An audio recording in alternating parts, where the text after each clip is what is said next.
kapan nikahnya? Kenapa sih baru aja cerai udah nyuruh-nyuruh aku nikah? Udah dong, gampang itu. Masa mau kawin-kawin mulu, nikah-nikah mulu, gampang mah nikah mah. Suruh kawin-kawin aja dulu, kawin aja dulu. Kamu pikir hati ini terbuat dari apa?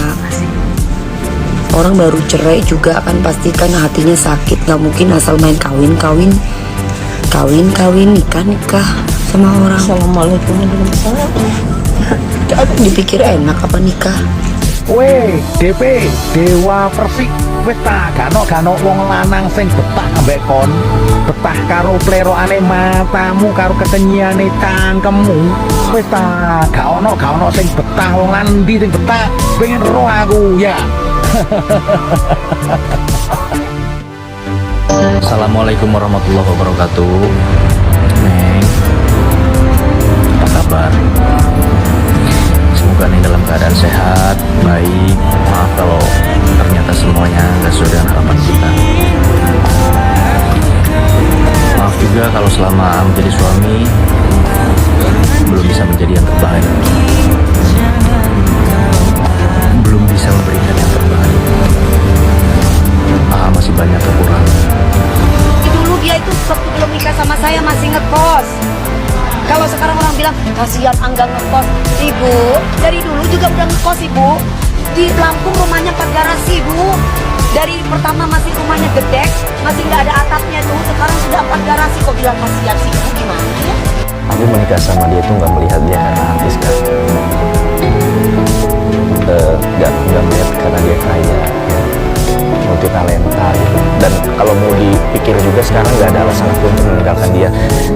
Cantik, berprestasi ya, mapan, udah jelas, rumah mewah, mobil mewah. Lo kok bodoh sekali kamu meninggalkan seorang seperti ini gitu, diva. Tapi aku punya alasan sendiri. Kenapa rumah tangga aku harus berakhir di sini. Mending gue janda tua, tapi gue akhirnya tetap cantik awet muda. Yang katanya usianya 25 kalah. Karena gue gak pernah dibukulin, ditonjokin, dibanting. Gak pernah. Gitu, ketika gue mengalami itu, selesai sama gue. Gue terkenal bukan dari satu TV. Bagaimana cara mengatasi sebuah rumah tangga agar tidak mudah berantem? Ketika kita menikah, wajib menyadari suami manusia normal, istri manusia normal. Ketika menikah, jangan Anda berharap menikah dengan yang sempurna, nggak ada. Nikah dengan laki-laki yang punya kelebihan kekurangan, perempuan yang punya kelebihan kekurangan dalam berumah tangga. Jauh aja pasangan. Kelebihan suami menutupi kekurangan istri, kelebihan istri menutupi kekurangan suami. Pasangan Anda masing-masing punya kekurangan. Jangan membuka kekurangan kepada orang lain. Makanya 4 yang dibutuhkan. Yang pertama, tahabub, saling cinta mencintai. Yang kedua, tasawur, saling bermusyawarah kepada masalah. Yang ketiga, ta'awun, saling tolong menolong. Yang keempat, ada kesalahan, ta'afi, harap maklum. Jadi justru kalau nggak pernah ribut, nggak pernah berantem, tidak ada kemesraan. Sudah punya rencana Apa? seandainya Wi, Ya. kita kan nggak pernah tahu nanti ke depannya seperti apa. Seandainya nanti kita berdua menikah, Betul. aku cuma minta satu hal. Apa sayang? Dalam 1 minggu izinkan aku 5 hari tidak bersama kamu. Kenapa? Ya biar nggak stres kepala gua. Dari pertama, kedua, ketiga. Tapi ujian itu untuk saya tidak bisa menolak, Mbak. Jadi kalau ada sesama perempuan bilang, kok doyan banget kawin, kok doyan banget cerai gitu ya. Loh, kalau saya menggugat itu saya doyan cerai. Jadi saya digugat loh, saya itu tergugat. Dari pertama menikah, kedua introspeksi, saya selalu introspeksi. Saya selalu introspeksi. Tapi yang saya tahu perceraian itu kan pasti karena perselingkuhan. Sedangkan 3 suami saya tidak pernah selingkuh. Saya harus keras. Saya tidak pernah KDRT, saya tidak pernah melakukan yang kayak gimana-gimana. Jadi ini takdir saya yang belum tentu wanita lain bisa mempunyai takdir yang sama seperti saya. satu hal yang tidak disadari. Mungkin saja sebelumnya saat berpacaran atau bekerja bersama terus kemudian menikah, hal ini belum disadari. Tapi ini adalah satu hal yang terus kemudian muncul setelah pernikahan. Di awal mungkin ini adalah sesuatu yang mungkin ini sesuatu yang akan terjadi secara jarang atau langka.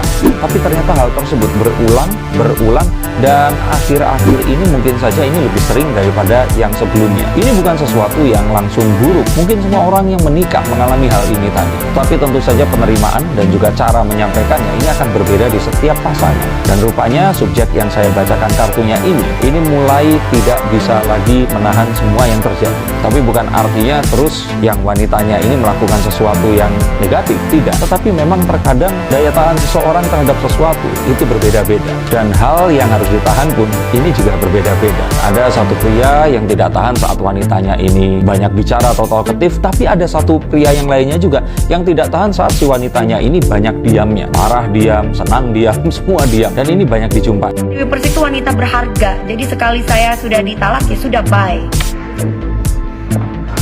Jadi saya tuh bukan untuk dimainin gitu. Saya tuh untuk dihargai. Karena kecuali saya main laki baru kamu boleh macem-macem, baru saya akan menangis karena dicerai. Yang namanya orang cerai, kalau belum 3 bulan 10 hari, suaminya akan rujuk boleh, tapi maksimal 2 kali menikah. Yang namanya rujuk itu nikah kembali kan, di dalam masa idah roji'i. Kalau ucapan cerai suaminya belum 3 bulan 10 hari boleh rujuk. Yang ulama pertama mengatakan harus ada 2 orang saksi laki-laki balik berakal. Yang kedua mengatakan walaupun tidak ada saksi, hukum saksi ketika orang akan rujuk itu hukumnya adalah sunat. Artinya suami mengatakan kita rujuk kembali, lalu mereka berhubungan badan, sah pernikahan mereka. Saya mau kasih tahu ya, kalau mau kritik itu boleh-boleh saja, mengomentari saya pun juga boleh, tapi jangan memfitnah. Nah kalau mau fitnahnya kayak si ibu-ibu itu, gitu ya. Apalagi sampai nyandang-nyandang mengenai anak. Kenapa dengan anak saya? Hah? Kenapa? Kamu kan nggak tahu. Saya nggak mau punya anak dulu. Kenapa? Bukan karena saya mandul, habis KDRT, ngerti nggak kamu? Bukan ikut campur, tapi lebih memberitahu bahwa apa yang dilakukan Mbak Devi itu salah. Nah, ini ya, ini netizen yang cerdas, ya, yang bisa melihat sisi baiknya, ya kan. Kita kan nggak menjelek-jelekan, nggak ada di PT saya itu menjelekkan Dewi Persik, nggak ada. Ya, Mbak Devi juga udah ada komen di PT aku. Sebenarnya kayak aku bilang kemarin itu masalah edukasi. Coba kalian ambil baiknya. Maksudnya gini loh, dia kan sudah pernah gagal. Jadi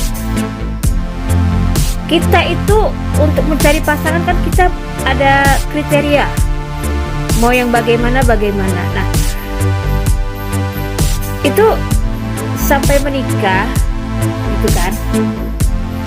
Apakah kriteria yang saat mungkin menjajaki saat pacaran sudah terpenuhi gitu. Jadi maksudnya berbagi pengalamannya gitu, berbagi pengalaman tentang kegagalannya. Bukan aku menghujat, enggak. Di situ enggak ada menghujat gitu loh. Memang kalau gaya bicara ya begini gitu loh maksudnya. Kok yang lain pada salpong gitu loh, pada menghujat, caci. Ini gue bilang sama kalian ya, seorang Dewi Persik dia tuh nggak bodoh gitu loh. Dia tahu hukum. Jadi kalian aja yang buat heboh tag Dewi Persik apa segala macam. Kalaupun kata-kata aku nyampe ke dia yang mungkin kayak semacam teguran, ya itu baguslah gitu ya kan. Mudah-mudahan jadi pertimbangan gitu loh. Bukan kita bermaksud menghujat, nggak ada di situ hujatan. Kalau logat bicara ya memang begini gitu loh ya.